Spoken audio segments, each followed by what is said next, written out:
বন্ধুরা সবাই কেমন আছো? বন্ধুরা আজকে তোমাদের আপন মায়ের সাথে রাতে কাজ করার অসাধারণ একটি সত্য ঘটনা বলবো। গল্পটি শেষ পর্যন্ত শুনলে তোমরা বাধ্য হবে হাতের কাজ করতে। না হলে সবাই আমাকে কাজ করে দিয়ে যাবে, আমি বাধা দেব না। আমি শ্রদ্ধা, বয়স ৪৪ বছর। আমি একজন গৃহিণী। আমার স্বামী সোমেশ, বয়স ৪৯ বছর। সে একজন দিল ব্যবসায়ী। আমার দিল ছেলে রঞ্জিত, বয়স ২৬ বছর। সে তার বাবার ব্যবসায় সাহায্য করে। ২ দিন পর তার বিয়ে। আমার দিল মেয়ে রাখি, বয়স ২৪ বছর। ২ দিন পর তারও বিয়ে। আমার ছোট মেয়ে দীপা, বয়স ২২ বছর, কলেজ ছাত্রী।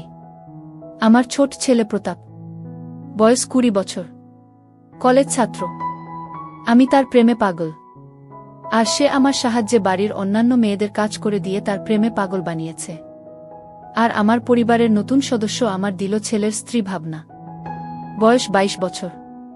ঘটনা শুরু হয়েছিল ২ বছর আগে, যা এখন পর্যন্ত চলছে। ঘটনাটা হলো যখন আমার দিল ছেলের বিয়ে ঠিক হয়, আর সাথে আমার দিল মেয়েরও। মানে আমার ছেলে মেয়ে বিয়ে তাদের ছেলে মেয়ের সাথে, অর্থাৎ ভাই বোনের আদল বদল। ছেলে মেয়ের বিয়ে, তাই বাড়িতে অনেক আত্মীয় স্বজন এসেছিল। তাই থাকার জায়গার কমতি পড়ে, যার জন্য আমাকে আর প্রতাপকে স্টোর রুমে ঘুমাতে হয়। আমি এতই সতী ছিলাম যে আমি বিয়ের পর কোনো পুরুষের দিকে ভালোভাবে তাকাইনি। আর এখন আমি প্রতাপের প্রেমে পাগল। আসলে মানুষ ঠিকই বলে যে কার জীবনে কখন কি ঘটে কেউ তা বলতে পারে না। ঠিক তেমনি আমার জীবনেও তাই হয়েছে। আমার স্বামী আমাকে স্টোর রুমে ঘুমাতে বারণ করেছিল, কিন্তু আমি আত্মীয়দের আরামের কথা চিন্তা করে বিয়ের ৩ দিন আমি নিজের এবং প্রতাপের বিছানা স্টোর রুমে করেছিলাম। আর এই ৩ দিনই আমার জীবনকে বদলে দিয়েছিল। স্টোর রুম মানে এই নয় যে সেটা খুব নোংরা ছিল, বরং পরিষ্কারই ছিল। তবে বাড়ির অতিরিক্ত কিছু জিনিস সেখানে ছিল, আর ছিল একটা বিছানা। প্রথম দিন যখন আমি প্রতাপকে স্টোর রুম ঘুমানোর কথা বললাম, তখন সে আমাকে রাগ দেখালো, কিন্তু কিছুক্ষণ পর সে রাজি হয়ে গেল। স্টোর রুমটা নিচতলা ছিল, আর দোতলা ছিল আমার দিল ছেলের রুম। নিচেতলায় আমার ২ মেয়ে একসাথে থাকত। প্রতাপেরও আলাদা রুম ছিল, যেখানে আজ আত্মীয়রা ছিল।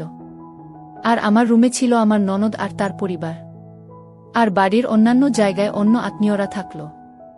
বাড়ির সব কাজ শেষ হতে হতে রাত হয়ে গেল, রাত ১২টা। প্রতাপ আগেই স্টোর রুমে গিয়ে শুয়ে পড়েছিল, তাই আমি স্টোর রুমে এসে রুমের দরজা ভিতর থেকে বন্ধ করে দিলাম। এ ঘরের বেডটা সিঙ্গেল বেড ছিল, তাই জায়গা কম। তার জন্য আমি প্রতাপকে ডাকলাম, কিন্তু সে সাড়া দিল না। তাই আমিও শুয়ে পড়লাম। আমি এমনভাবে শুলাম যে প্রতাপের শরীরের সাথে গেল, আর আমার মাথা ছিল তার বুকে। আমি লাইট অফ করে ঘুমানোর চেষ্টা করলাম। বিয়ে বাড়িতে অনেক কাজ ছিল, তাই আমি অনেক ক্লান্ত ছিলাম।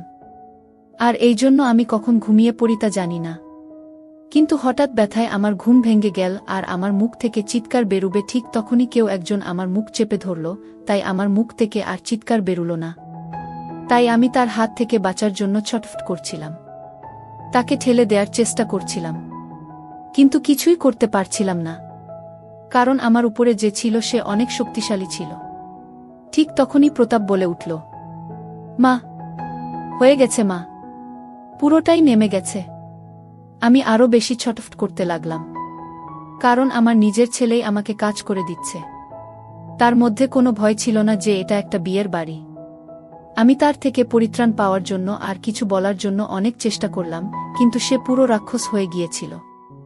ব্যথায় আমার চোখ দিয়ে পানি বেরুতে লাগল, কিন্তু আমি কিছুই করতে পারছিলাম না। এখন আমারও ব্যথা কমে গেছিল, তাই আমি প্রতাপকে আর মুখ থেকে হাত সরাতে বললাম। তখন সে বলল, আমি হাত সরানোর পর যদি তুমি চিৎকার করো তবে তোমারই ইজ্জত যাবে।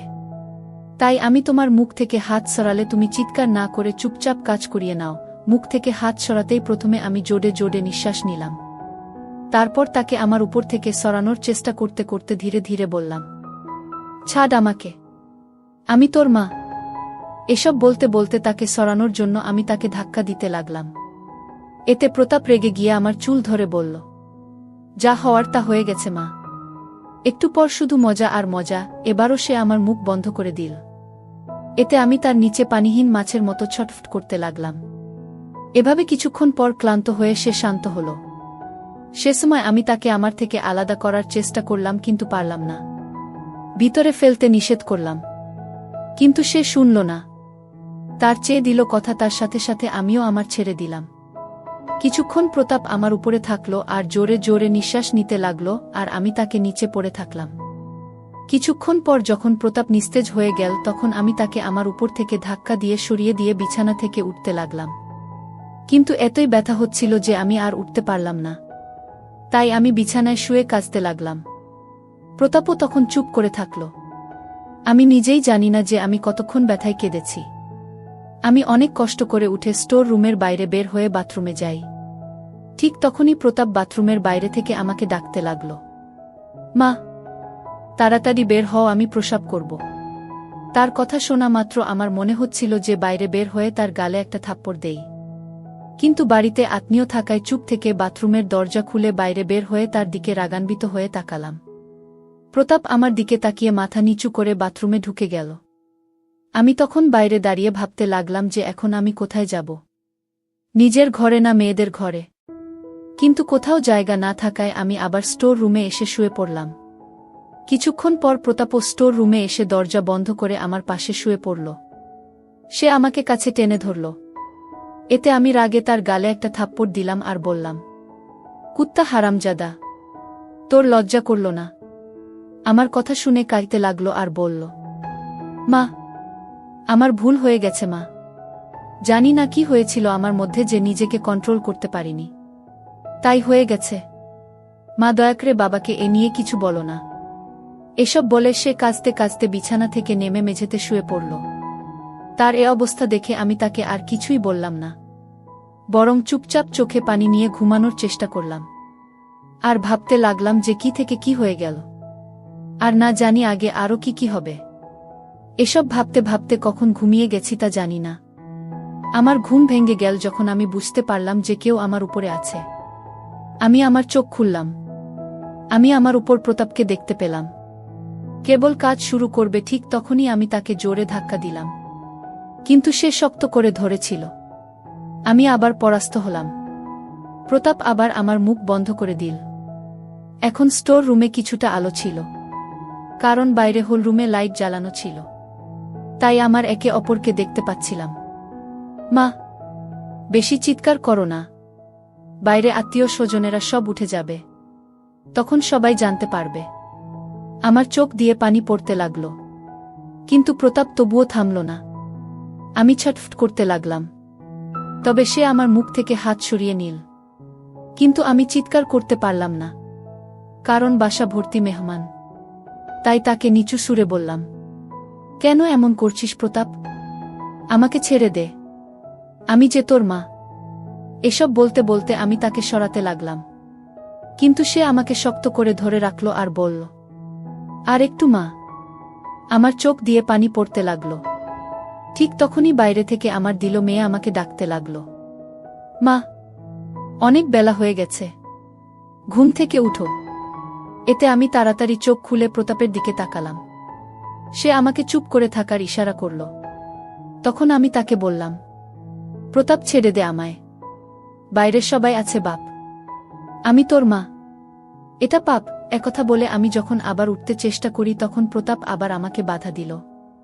মা, আমার আসছে, আমার আসছে বলে কাঁপতে লাগল। তখন আমি তাকে বললাম, বাইরে ফেল। কিন্তু কথা না শুনে সে ভিতরে ফেলল। আবার রাখি আমাকে ডাকতে লাগল। তাই আমি প্রতাপকে আমার উপর থেকে ধাক্কা দিয়ে সরিয়ে দিলাম। অনেক কষ্ট করে স্টোর রুম থেকে বাইরে বের হলাম। আমাকে ল্যান্ডাতে দেখে রাখি আমায় জিজ্ঞেস করল, কি হয়েছে মা? আমি বললাম, কিছু না, কাজ করতে করতে একটু ক্লান্ত হয়ে গেছি। ভাবতে লাগলাম যে সোমেশকে সব বলে দেব। মাঝে মাঝে আমি সোমেশের কাছে গেলেও তাকে কিছুই বলতে পারলাম না, কারণ বিয়ের বাড়িয়ে এ নিয়ে না জানি কি না কি হয়ে যায়। তাই বিয়ের পর সোমেশের সাথে এ নিয়ে কথা বলবো বলে ভাবলাম আর বাড়ির কাজে লেগে পড়লাম। আর একদিন পর আমার ছেলেমেয়ের বিয়ে, তাই আরও আত্মীয় স্বজন বাসায় আসতে লাগল। ফলে বাড়িতে থাকার জায়গা আরও কমে গেল। কিন্তু আমি আজ প্রতাপের সাথে থাকব না বলে ভেবে নিয়েছি। দিনের বেলা প্রতাপের মুখোমুখি হলেই আমার দুজনই মুখ ঘুরিয়ে নিচ্ছিলাম। আর রাতে যখন ঘুমানোর সময় এলো তখন আমার ঘুমানোর জায়গা ছিল না। তখন প্রতাপ আমাকে স্টোর রুমে ঘুমাতে বলল। এটা শুনে আমি তার দিকে তাকাতেই সে গতরাতের জন্য আমার কাছে ক্ষমা চেয়ে বলল, আর হবে না মা, একথা বলে কাঁদতে লাগল। তার চোখে পানি দেখে আমি তাকে বিশ্বাস করলাম আর তার সাথে স্টোর রুমে ঘুমাতে আসলাম। রুমে এসে আমরা শুয়ে পড়লাম। আমরা একে অপরের সাথে কথা বলছিলাম না, আর না চাইতেও বারবার আমার সকালে কথা মনে পড়ছিল। ঘুমানোর চেষ্টা করলাম, প্রায় ঘুমিয়েই গিয়েছিলাম, কিন্তু প্রতাপের জন্য তা আর হল না। তার শক্তির সাথে আমি এবারও পারলাম না। আমি তাকে হাত জোড় করে আমাকে ছেড়ে দেওয়ার জন্য বললাম, কিন্তু সে না আমার কথা শুনল না আমাকে ছাড়ল।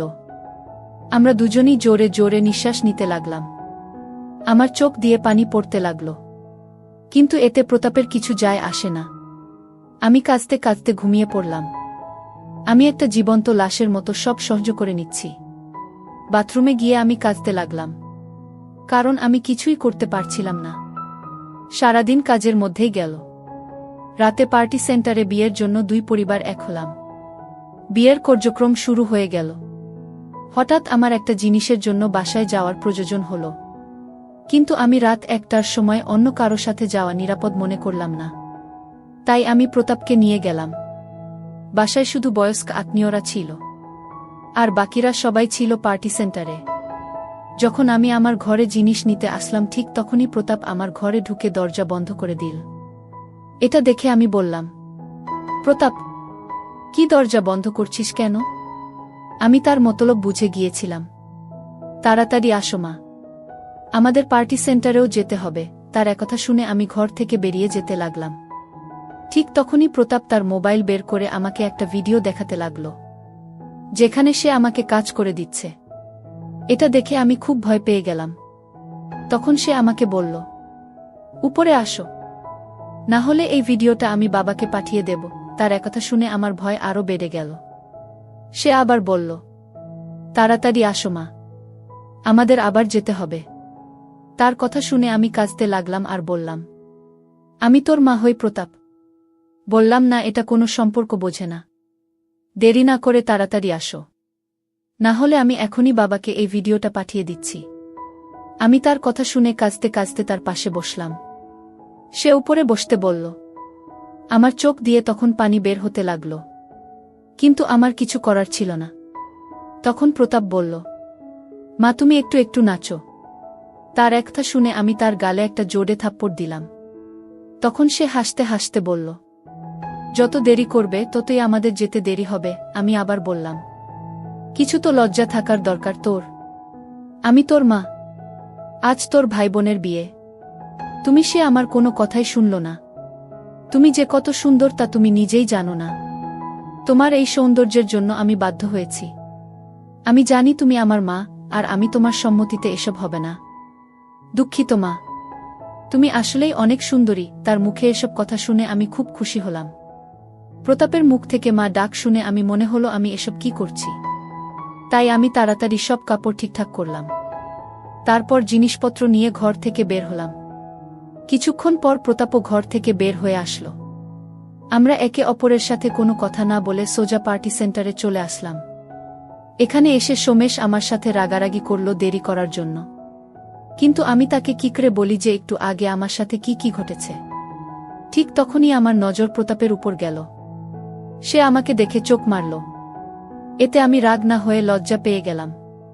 জানি না আজ কেন যেন কাজ করিয়ে নিয়ে আমি খুব মজা পেয়েছি। প্রতাপ আমার কাছে এসে জিজ্ঞেস করল, যদি অসুবিধা হয় তবে বাথরুমে গিয়ে পরিষ্কার হয়ে আসো। তার কথা শুনে আমি তার দিকে রাগী চোখে তাকালাম আর বললাম, তুই যা এখান থেকে। সে হেসে বলল, ওই দিকে বাথরুম, যাও পরিষ্কার করে আসো। একথা বলে সে আমাকে তার রুমাল বের করে দিল। আমি তার মুখের দিকে তাকালাম। সে আবার বলল, যাও মা, পরিষ্কার করে আসো। যদি পেটে বেবি এসে যায় তবে সমস্যা হয়ে যাবে। একথা শুনে আমার মনে এ ব্যাপারটা আমার কেন মনে হলো না। বেবি তো আসতেই পারে। আমি কিছু না বলে তার হাত থেকে রুমালটা নিয়ে বাথরুমে গেলাম, পরিষ্কার করলাম, বাইরে বেরিয়ে আসলাম। বাইরে 7 পাক শুরু হয়ে গেছে। আমি গিয়ে প্রতাপের পাশে দাঁড়ালাম। সে আমাকে বলল, মা, আমার রুমাল কোথায়? আমি তার দিকে তাকিয়ে বললাম, আমি ফেলে দিয়েছি। প্রতাপ, মিথ্যা বলো না, ওটা তো তোমার হাতে। আমি তাকে তার রুমালটা দিয়ে দিলাম। সে আমার দিকে তাকিয়ে রুমালের গন্ধ নিতে লাগল। এটা দেখে আমি লজ্জা পেয়ে গেলাম। সে রুমালের গন্ধ নিতে নিতে বলল, কি সুন্দর গন্ধ। আমি বললাম, তুই কি পাগল নাকি? সবাই এখানে আছে আর তুই এমন করছিস? একবার বিয়েটা শেষ হতে দে, তারপর তোর বাবার সাথে এ নিয়ে কথা বলছি। একথা বলে আমি অন্য জায়গায় গিয়ে দাঁড়ালাম। সত্যি বলতে কি, প্রতাপের এসব পাগলামি আমার ভালো লাগছিল, কিন্তু আমি যে মা, তাই কি করব বুঝতে পারছিলাম না।